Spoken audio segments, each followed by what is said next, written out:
Greetings and salutations, ladies and gentlemen, welcome back to the channel. In this video I'm going to be talking about the best loadouts for each of the classes in the finals, and we're just going to start off with the light build. So for the specialization, you're just going to be better off going for the cloaking device or the evasive dash in most situations. The grappling hook is quite a high skill level weapon, so unless you're really good and you really know what you're doing, I think you're just going to get more use out of the evasive dash or the cloaking device, and both of these are quite solid. But the grappling hook, for like most players, I would just stay a little bit away from it. But you can use it if you really want to. Just one thing I'll say now, you should use whatever you like. You're going to be automatically better with the stuff that you like than with the stuff that you don't like. So just stick with what you like. But I do think that the grappling hook isn't so fantastic for most players. For the weapons, Light has a lot of weapons and a lot of good weapons as well. Right now the throwing knives are super strong, they do a bunch of damage, they're also silenced, which can be really annoying when you're fighting against it. You also have infinite ammo, so you don't have to reload, so that's a nice little bonus yet there. Then obviously the cons to it are that it's projectile, so it's much harder to hit shots, and also it's got a lot of bullet drop on it. But it's still very strong as it is right now. I think it's quite a powerful weapon. You've also got the XP54, which I've got on my reserve here. If I'm not using the throwing knives, I'm probably going to be using this, and the reason for that is just because it's a very nice, well-rounded weapon. Decent damage, good fire rate, good range, good magazine size, and also a very easy recoil pattern to learn, and it's also just got a scope on it, which is just a bonus for me. You compare that with the other close range weapons, one of them being the M11. I don't like this thing's recoil pattern. I think the iron sights aren't the best on it, and I'm just not really a fan. You can use it if you want. I'm not a fan of it. And then you've got the V9S. This thing is good. It used to be a lot better because, you know, it was quite overpowered in the beta, and then it was nerfed with the launch of Season 1. It's still a solid pick, though. So you can use this as an alternative to, like, the XP54 if you want. It's very much a close-range weapon now. But I think semi-auto weapons in video games in general are just kind of harder to aim than full auto weapons because you have to constantly be pressing the fire button, and that's just quite hard to do. But if you're someone that can do that, then, you know, you can go with the V9S as well. I'd stay away from the shotgun because it's a very punishing weapon. It's super powerful. It can two-shot light heavies, right? So it's very strong, but also it's super punishing. You have to be able to go into a fight undetected, hit both of your shots perfectly to kill a heavy, then get out of that fight undetected so you don't die, then go back into it and do the same thing to kill the other two players on the team. Right, so you really have to know what you're doing with this, and I think it's going to be quite hard to use it well. But it definitely does do a bunch of damage, but I'm not sure how worth it it's going to be. I think you're probably going to get more use out of something else for most players. And then you've got the dagger and the sword. Again, both of these things are melee, so you're kind of giving up a lot of range for not a fantastic reason. Like, yeah, the dagger can one-shot enemies, but it also means you have to get right up close and personal to them, and you just have to hope they don't see you. So that's a big if right there. And also you're giving up a lot of range, so that's probably just not worth it.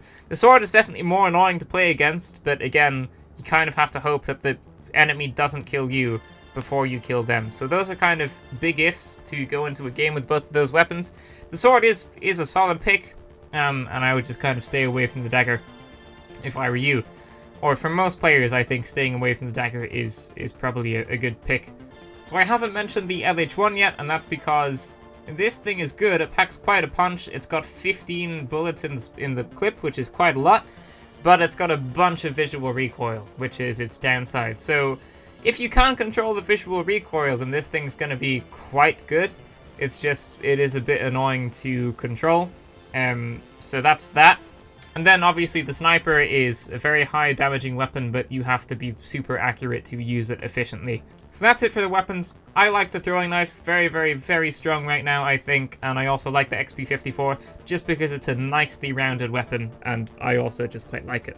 Onto the gadgets. Now, the light class has the gadgets that are kind of like the least effective, or they're the least impactful, that's the right word, in-game, because the medium has like their defibrillator, which is super impactful, and the heavy has their RPG, which is very impactful as well. The light kind of has the least impactful gadgets right here, but you know, they do still do stuff. It's not like they're awful, They're fine, they're just not really as good as the mediums or the heavies. Anyway, I've got the breach charge on here. This thing is good just to blow into an area that you need to get into, or for putting on a cash out and blowing it up when someone tries to steal it. So these things are quite good. And then you can kind of choose whatever you want here. The glitch grenades are definitely quite strong. You throw them and the enemy can't use any of their abilities, which is nice, especially if it's a heavy, because heavies can RPG lights quite easily. So if you throw this at a heavy before they can RPG you, then that can definitely throw them off a little bit, and that can be good. Same kind of goes with the stun gun. The stun gun does the same thing as the glitch grenade, except it also slows the enemy's movement speed down quite a lot as well. So you can use that too. And then in my second slot, I've got the frag grenade, but you can kind of choose whatever you want here. Like, you can go for glitch grenade and the stun gun if I equipped that, or you could go for the vanishing bomb, or the pyro grenade. I don't think the smoke grenade is going to be so useful. I would kind of stay away from that. The flashbang really isn't great. It doesn't last long enough, I think, for it to be useful. Really short duration of time that lasts for. You have to be like super quick to make it worthwhile. Goo grenade can be good. Pyro grenade can be very good for just getting rid of gas. Gas grenade can be good, can be super annoying to play against. Motion sensor is fine. You can use it if you want. Its range is quite limited, but you can use it, and then I wouldn't go. I would stay away from thermal vision.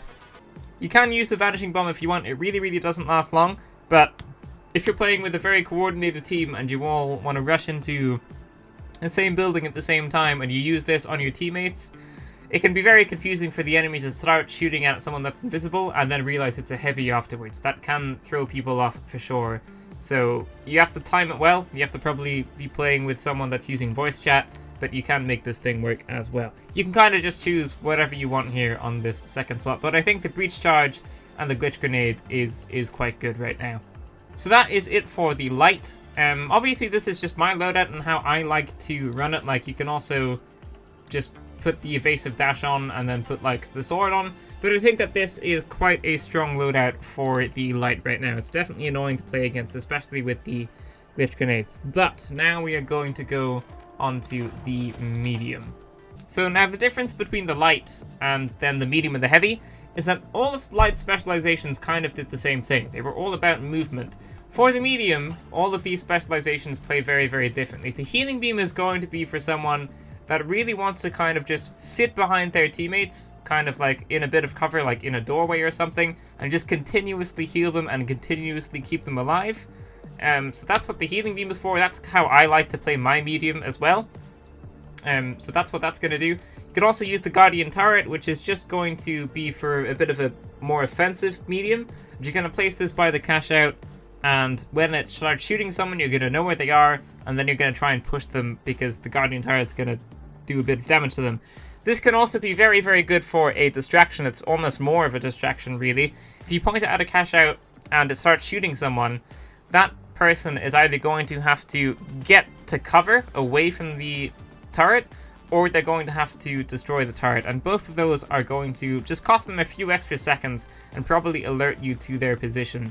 So, you know, you can use this thing as well. It's not fantastic. It hasn't got much health and it really doesn't do that much damage, but it is fine. It's like solid. You can use it if you like it. And then the recon sensors, which are basically just wall hacks within a limited range, are fine. If you're using this, you probably want to be in a coordinated team so that you can call out people, and if you're using it like that, it's probably going to be quite good. But if you're solo queuing and you're not planning on using voice chat, then it's probably not going to be so fantastic. So that's kind of dependent on who you're playing with, but this thing can be quite good as well. But again, they all play very differently from one another, so it's just good to be aware of that. So then we go on to the weapons. AKM is a very solid pick. It's quite forgiving with its 36 mag size, and it does decent damage, decent range, decent fire rate. It's just all around solid pick. The recoil pattern is a bit harder to control with the launch of Season 1, but you know, you can make it work. It's not the hardest recoil pattern ever, and you can just learn it, take a couple of minutes to learn it, and then it's not going to be so difficult. Definitely just all-around kind of solid weapon. Revolver does a bunch of damage, but also not so forgiving. It's only got 6 bullets in the mag, right? So, you know, this is kind of like a marksman's weapon, but it definitely does pack a real punch, especially if you hit those headshots. Super powerful weapon if you can hit your shots, but it's obviously got more of a a higher skill level to it. And then with the shotgun's, you know, you can use it if you like. It's just basically an alternative to the revolver or the AKM, but for close range. So if you're someone that likes being up close and personal in close range fights, then you can use this thing. Interesting thing about this is that it's got a bunch of range. So it's a shotgun, but it's got loads of range on it as well. So you can test that out yourself in the practice range, but you know, this is also quite strong. And obviously it's got no headshot multiplier on it because none of the shotguns do. But this thing definitely packs quite a punch as well. And then you've got the FCAR, the grenade launcher, and the riot shield. I would stay away from the riot shield just because it's a melee weapon. And if you're using a melee weapon, you're going to be sacrificing a lot of range just for a bit more damage, or in this case, a bit more protection from the riot shield itself. This can definitely be annoying, but I don't think it's fantastic. Then you've got the CL-40, the medium's grenade launcher. I think this is fine. I don't think it's great. It's quite hard to hit shots with this, especially over like medium distances. It can be quite hard to hit shots, and then like almost impossible to hit shots at long ranges.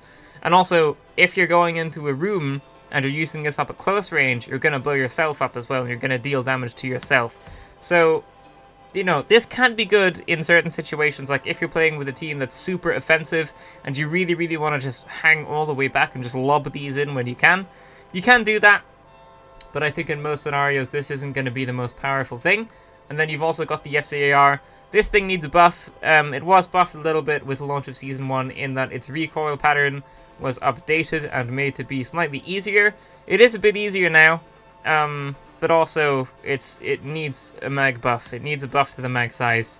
That needs to happen for this to be better than the AKM. Right now, it's not in a great spot. So, just to recap that, for the weapons, I go with the AKM, the revolver, or the shotgun. So then we come to the gadgets, and the medium has the defibrillator, which is one of the most powerful gadgets in the game right now. And if you're playing medium, just do everyone a favor and put it on. Just super powerful. So then with your other two slots, you have the zipline or the jump pad. I think having mobility as a medium is very, very good, because you're the only class that can make mobility for both of their teammates, you know? And these two are especially useful if there's suspended structures on some of the maps. Like, unless you have one of these on, you're not going to be able to get up to the cash out, and sometimes you need to. So if you're playing medium, just having one of these on is very, very good in a lot of situations. I much prefer the zipline, just because it gives you horizontal distance as well, whereas the jump pad just kind of gives you vertical distance, unless you place it very, very well, but that can be tough to do sometimes. Whereas the zipline just takes you from point A to point B, and it's just a bit easier to use. And then we come to the last slot right here. I've got sonar grenades, and then on my reserve, I've got explosive mines. Sonar grenades are definitely good. They were nerfed with the launch of Season 1.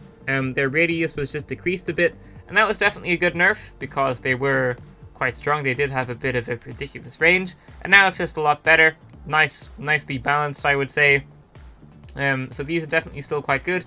You can also just go with the explosive mines or the gas mines or something that blows up when someone goes next to it, just so you've got like a little bit of killing power on your medium as well.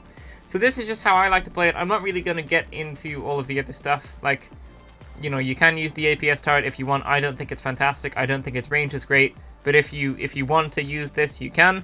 I kind of stay away from the tracking dart. I think it's quite a high skill level weapon, and also it only shows you where one player is, whereas the sonar grenade shows you where 3 players are if there's 3 players in the area, or it might even show you where 6 players are, you know?